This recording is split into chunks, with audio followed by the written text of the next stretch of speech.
먼저 우리 기초 복음 메시지 부분을 먼저 보도록 하겠습니다. 창세기 3장 7절부터 10절을 우리 먼저 보도록 하겠습니다.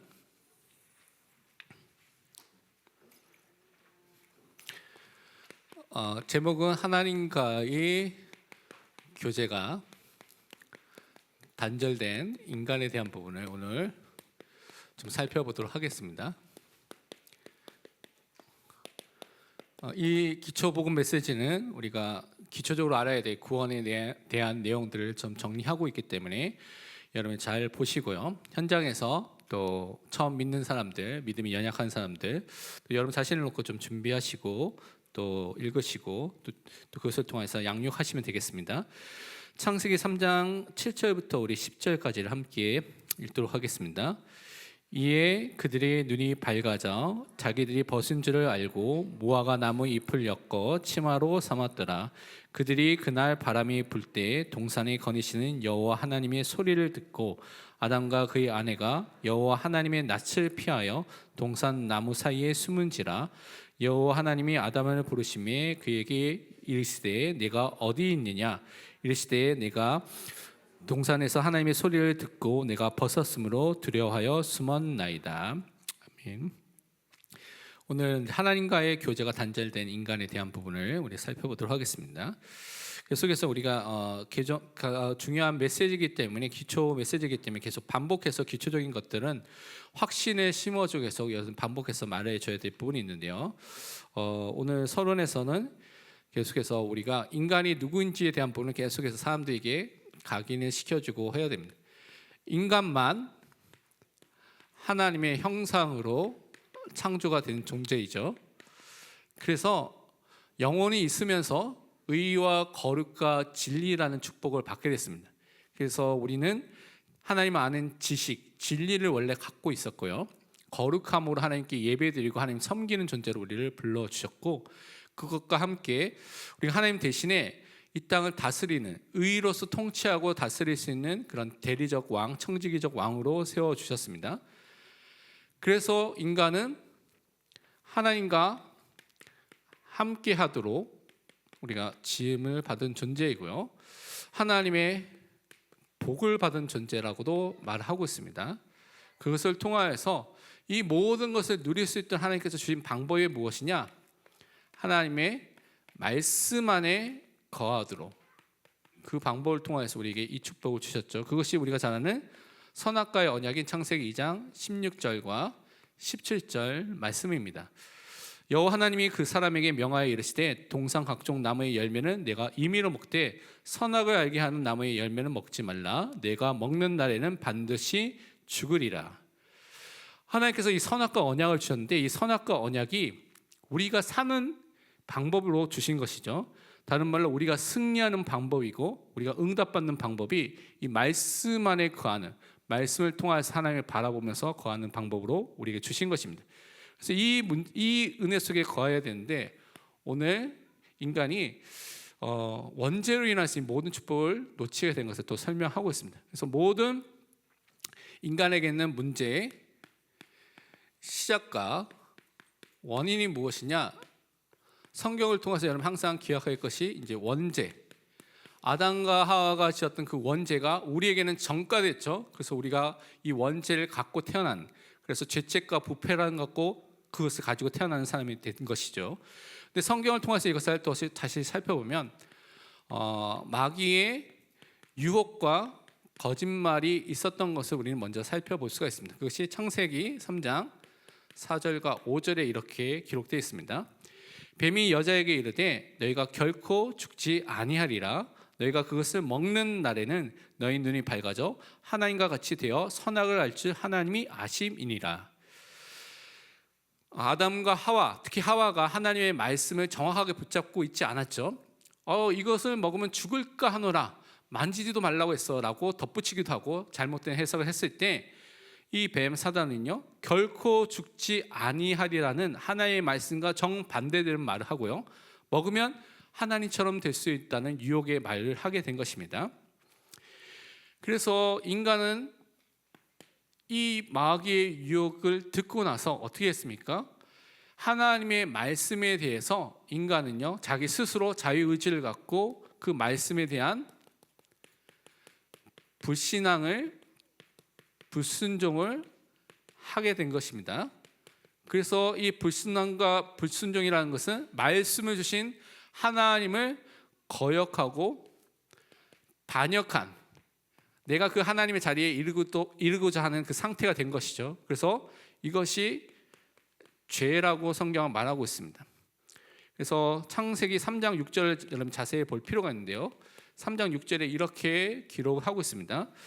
여자가 그 나무를 본즉, 그러니까 그 뱀의 말 듣고 이제 여자가 그 나무를 봤죠. 그리고 나서 먹음직도 하고 보감직도 하고 지혜롭게 할 만큼 탐스럽기도 한 나무인지라, 그렇게 자기가 생각하고 결정하게 된 것이죠.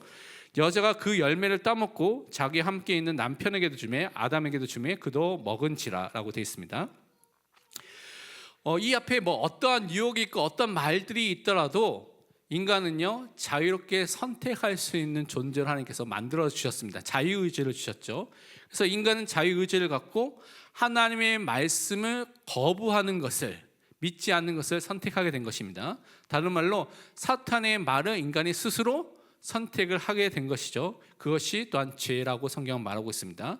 그래서 인간의 죄의 책임은 누구에게 있습니까? 이 말씀을 불신하고 불순종한, 거역하고 반역한, 그것을 선택한 인간에게 모든 책임이 있다고 성경은 말하고 있습니다. 그래서 그 결과로 어떻게 됐습니까?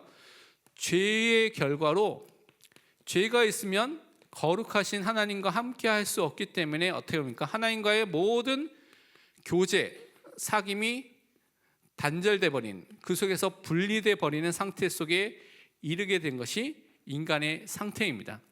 여기서 여러분이 꼭 알아야 될 것이, 그 전에 여러분이 이렇게 메시지를 많이 듣거나 알거나 메시지를 하신 분이 있을 것입니다. 하나님 떠나서 죄에 빠져서 사단에게 붙잡혔다라고 여러분이 굉장히 많이 말을 했을 것인데, 그것은 잘못된 순서죠. 정확하게 말하면 우리는요, 하나님 말씀에 대해서 불신앙, 불순종, 거역하고 반역한 죄를 지었습니다. 죄가 있기 때문에, 그 결과로 죄인이 되었기 때문에 거룩하신 하나님과 함께하지 못하고 하나님과 교제와 사귐에서 여러분이 분리되고 단절된 상태가 오게 된 것입니다. 그게 결과인 것이죠. 그런데 하나님 떠난 것이 먼저로 이렇게 설명하게 되면 죄에 대해서 오해를 하게 됩니다. 이 부분의 순서가 별로 중요한 것 같지 않게 여러분 생각할 수가 있지만 굉장히 중요합니다. 그래서 죄의 결과로서 하나님과 교제가 단절되고 분리됐다는 것을 꼭 볼 필요가 있죠. 그래서 로마서 3장 23절 보면 모든 사람이 죄를 범하였으며 하나님의 영광에 이르지 못했더니라고 말하고 있습니다. 창세기 3장에 보면 3장 23절도 중요한데 뭐라고 되어 있냐면, 여호와 하나님이 에덴 동산에서 그를 내보내어 그의 근원이 된 땅을 갈게 하시니라. 아담과 하와가 에덴 동산이라는 하나님의 성소, 하나님이 함께 하시는 그 현장 속에서 쫓겨나게 된 것을 말하게 된 거죠. 그 분리와 단절된 상태라는 것을 말하게 된 것입니다. 그래서 인간은 이 원죄로 인해서 하나님과 교제가 이제는 완전히 단절된 상태 속에 살고 있습니다. 그러면 단절된 상태 속에 살면 어떤 것들이 우리에게 임하게 됩니까? 많은 것이지만 우리가 하나님 아는 지식이 원래 있었는데 그 진리를 갖고 있었던 존재였는데, 이제는요 그 진리와 지식이 상실돼 버린, 있지 않는 상태 속에 있게 되는 것이죠. 그러니까 하나님을 알 수 없기 때문에 하나님 대신에 뭐 합니까? 뭔가 영적인 것, 뭔가 신에 대한 의식은 남아 있는데 정확한 하나님을 알지 못하니까 인간은 하나님 아는 다른 것을 섬기고 따라가게 됐습니다. 그게 우상 숭배인 것이죠. 그래서 우상 숭배는 자연스럽게 모든 죄인에게 나타날 수밖에 없는 그 상태인 것입니다. 갈라디아서 4장 8절에 그래서 뭐라고 말하고 있습니까? 그러나 너희가 그때에는 하나님을 알지 못하여 하나님 아는 지식이 상실된 상태 속에 있었다는 것이죠. 본질상 하나님이 아닌 자들에게 종노릇 하였더니, 다른 것에 종살이하면서 묶여서 우상 숭배를 하고 있는 상태 속에 빠지고 있다고 성경은 말하고 있습니다. 그러면서 하나님과의 교제가 단절된 상태 속에, 분리된 상태 속에 살게 되면 어떻게 되냐면, 사람은요 자기 안에 있는 죄성을 따라서, 옛자라는 이 죄성을 따라서 살게 되는 것이죠. 그래서 마음과 육체의 욕심을 따라서 살게 됐습니다. 내가 원하는 것을 막 하고 살게 되는데 그것을 통하여 행복하게 된 것이 아니라 성경은 뭐라고 말합니까? 하나님의 진노 아래에 거하게 됐다고 말하고 있습니다. 그 죄악을 행하면 행할수록 더 기쁜 것이 아니라 더 큰 공허함과 더 큰 진노와 저주와 재앙에 빠지게 되는 결과가 오게 된다고 성경은 말하고 있습니다. 그래서 예배소서 2장 3절 말씀 우리가 잘 알고 있죠. 기억을 해야 됩니다. 전에는 우리도 다 그 가운데서 우리 육체의 욕심을 따라 지내며 육체와 마음이 원하는 것을 하여 다른 이들과 같이 본질상 진노의 자녀이었더니, 죄로 인하여서 하나님의 진노를 받을 수밖에 없는 그 상태가 오게 되는 것이죠. 쾌락을 추구하는데 더 큰 하나님의 진노와 모든 어려움이 오게 된다고 말하고 있습니다. 결국 이 상태는 하나님과 관계가 없는 상태이기 때문에 하나님과 분리되고 단절된 상태 속에 있는 것은 언약과 전혀 상관없는 상태가 되는 것이고요. 이 땅에 살아가지만 참된 소망이 없이 그냥 살아가는 상태라고 성경은 말하고 있습니다. 그래서 여러분 예배소서 2장 12절이 이 땅에 있는 죄인들의 상태를 이렇게 설명하고 있습니다. 여기에 잘 우리가 살펴봐야 되겠죠. 그때 너희는 그리스도 밖에 있었고, 그러니까 죄인들의 상태는 그리스도와 전혀 상관없는, 그리스도 연합된 상태가 아니라 그리스도 안에 있는 상태가 아니라 그리스도 밖에 있는 상태라고 말합니다. 이스라엘 나라의 밖의 사람이나 언약의 공동체, 언약의 백성과 상관없는 그 밖에 있는 사람이라고 말하고 있습니다. 약속의 언약들에 대해서는 외인이요, 하나님의 언약과는 상관없는 외부 사람이라는 것이죠. 그리고 세상에서 소망이 없고 참된 소망이 없이 살아가는 사람입니다. 그 사람이 어떤 사람입니까? 하나님이 없는 자입니다. 하나님이 함께 하지 않는 자, 죄인의 상태가 이런 상태입니다. 그래서 여러분 예배소 2장 10을 통하여 죄인의 상태가 이렇게 무서운 것이구나라는 것을 알 수가 있습니다. 그러면 우리는 무슨 축복을 누려야 됩니까? 하나님의 구원 속에 있는 인간의 축복을 항상 누려야 될 줄 믿습니다.